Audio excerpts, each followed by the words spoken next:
Les amis, la revue de presse de ce jeudi 27 mars. J'espère que vous êtes en forme. Soyez les bienvenus à la maison dans mon petit bureau pour ce point média avec le visage fort, monsieur Robert Lewandowski, car le Barça joue ce soir, les amis. Match en retard face à Osasuna. Je vais également vous emmener en Angleterre et en Italie. Mais l'actu forte, elle est bien là, avec ce match du Barça qu'on a eu du mal à caler dans le calendrier. Et regardez, monsieur Hansi Flick est indigné parce qu'il n'est pas content du tout. Et vous allez le voir sur le plan probable, il a dû faire des choix pour ce soir. En attendant, ce Barça qui, en cas de victoire, pourrait faire le grand saut, on va dire le petit saut pour l'instant, et mettre le Real Madrid à 3 points et l'Atlético Madrid à 7 points dans cette Liga. Voici le classement. Pour l'instant, on est à égalité avec le Real, 60 points, et donc plus 4 sur l'Atlético Madrid. L'adversaire du soir, donc Osasuna, est ici à la 14e place, mais attention, Osasuna est la première équipe à avoir fait tomber en Liga le Barça d'Hansi Flick, 4-2 au match aller. Mais depuis, regardez la dernière séquence d'Osasuna, on reste sur une seule victoire sur les 7 derniers matchs, alors que dans le même temps, le Barça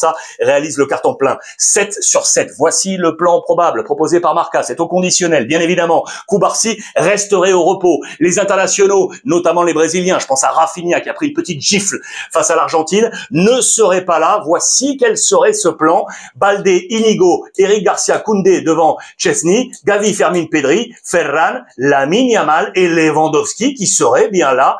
L'international polonais qui en plus a une bataille à distance avec Kylian Mbappé. On va y revenir pour le titre de Pichichi, de meilleur buteur. Budimir en face de lui, attention, et le 3e meilleur buteur de la Liga avec 15 buts inscrits. Il sera là dans la bataille pour éventuellement jouer le trouble fête entre ces deux hommes. 22 buts pour Robert Lewandowski, 20 buts pour Kylian Mbappé, moyenne à 112,4, moyenne meilleure à 95,7 pour Robert Lewandowski. C'est le big match de la soirée. En parlant du Real Madrid, les amis, éclairage sur ce que je vous annonçais hier. Trent Alexander-Arnold de Liverpool est tout prêt, ça y est, de signer au Real Madrid dans une opération zéro. Vous le savez, le Real, depuis un petit moment, avec ses photos dans les colonnes de Marca, est un stratège dans ses coûts zéro pour faire venir et assurer ainsi des salaires considérables à ses joueurs, comme les 20 millions proposés à Kylian Mbappé en provenance pour zéro du Paris Saint-Germain. On pense à Rudiger, on pense à Alaba. Rudiger qui est arrivé au Real à 29 ans. Et regardez la valeur marchande actuelle de Trent Alexander-Arnold à 70 millions d'euros selon Transfermarkt. Vous l'aurez compris, cette opération zéro serait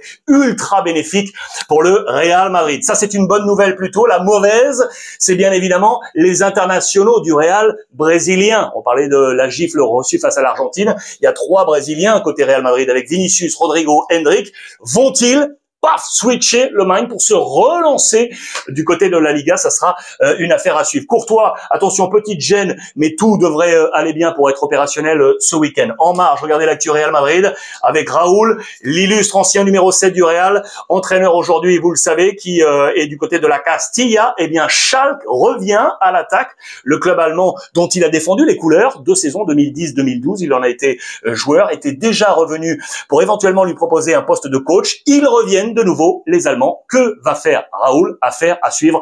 Va-t-il filer du côté de la Bundesliga dans cette bataille à 3 avec l'Atlético? Information Atlético, je vous parlais du match Brésil-Argentine, victoire des Argentins 4-1 avec un super Monsieur Simeone, le fils bien évidemment, qui est vraiment l'une des sensations de cette saison. El salto más brutal. Il réussit un carton plein. Sa valorisation actuelle est à 25 millions d'euros, alors qu'elle était encore il y a un an à 2,5 millions d'euros.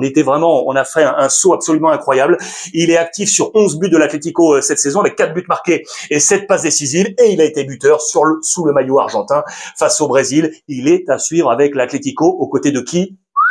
Antoine Griezmann, les amis, qui serait plus près de finalement rester à l'Atlético. Vous le savez, ces derniers temps, on l'annonçait possible du côté de la MLS. Mais selon les colonnes de AS, eh bien, le Français aurait communiqué son intention de poursuivre à l'Atlético pour la saison prochaine. Affaire à suivre. Je vous emmène en Italie maintenant, les amis, avec plusieurs actualités. Regardez à la une de la Gazzetta dello Sport. Monsieur Raphaël Leao, triste mine, vous l'aurez compris, avec l'AC Milan. Pourquoi? Aujourd'hui, Milan est ici. Regardez, les places Champions League, les 4 premières, 5, 6, 7, 8, 9. Milan est à la 9e place, les amis. L'objectif de Milan est de jouer la Ligue des Champions pour avoir des capitaux financiers. Pourquoi le visage de Leao? Parce qu'on estime qu'aujourd'hui, il n'offre pas le rendement total qu'il devrait offrir à l'AC Milan et que du coup, il pourrait être sur les tablettes d'un éventuel départ. Mais il ne serait pas le seul. Regardez, pourquoi?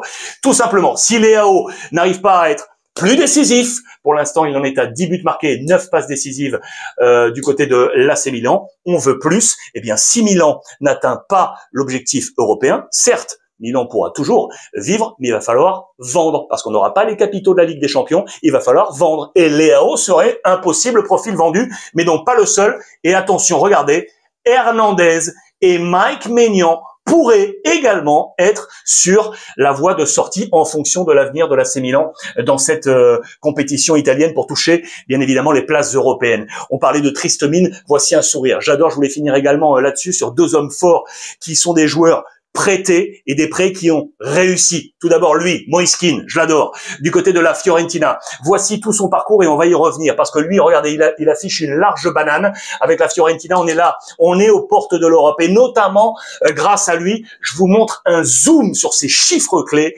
ses temps de passage en carrière. Regardez, là, la bulle, c'est le nombre de matchs joués par saison. Et ici, en jaune, le nombre de buts. Regardez la croissance ici. Là, on était à 13, c'était au Paris Saint-Germain. Souvenez-vous, il était prêté en provenance d'Everton. 26 matchs joués en Ligue 1, 13 buts inscrits. Puis il est reparti du côté d'Everton. Ça s'est pas bien passé du tout. Et puis ensuite, la Juve, avec 12 buts inscrits. Et il avait retrouvé les couleurs italiennes avec 3 buts. Regardez aujourd'hui à la Fiorentina. On est ici. 15 buts. C'est son meilleur total sur tout le temps, là. 15 buts inscrits avec la Fiorentina, 3 avec la sélection italienne. La renaissance de Moise Kean, les prêts marchent, les amis. Comme pour lui, c'est par ce visage que je voulais terminer, c'est Marco Asensio pour nous lancer déjà le match de Ligue des Champions entre le Paris Saint-Germain et Aston Villa. Lui qui était du côté de Paris, où il n'était plus dans les plans de Luis Enrique, eh bien aujourd'hui, du côté d'Aston Villa avec Unai Emery, il cartonne. Ce qui me permet de vous offrir ce zoom qui est ici sur le nombre de joueurs prêtés du côté de la Première Ligue. Regardez, voici les 4 clubs où il y a 0 joueur prêté. Liverpool, City, United et Newcastle. Le plus, c'est Everton, Mangala, Lindström, Harrison, Broja et Alcaraz. Aston Villa, on est ici, 3 joueurs prêtés, Rashford, Disasi, Asensio. La preuve que ces prêts peuvent parfois marcher. Voilà les amis pour ce point complet aujourd'hui. Dites-moi ce que vous en pensez. N'oubliez pas de vous abonner à la chaîne s'il vous plaît. Plus on est, mieux ça se passe et on avance ensemble. En attendant, profitez des vôtres, passez une bonne journée et on se tient connecté sur les réseaux sociaux.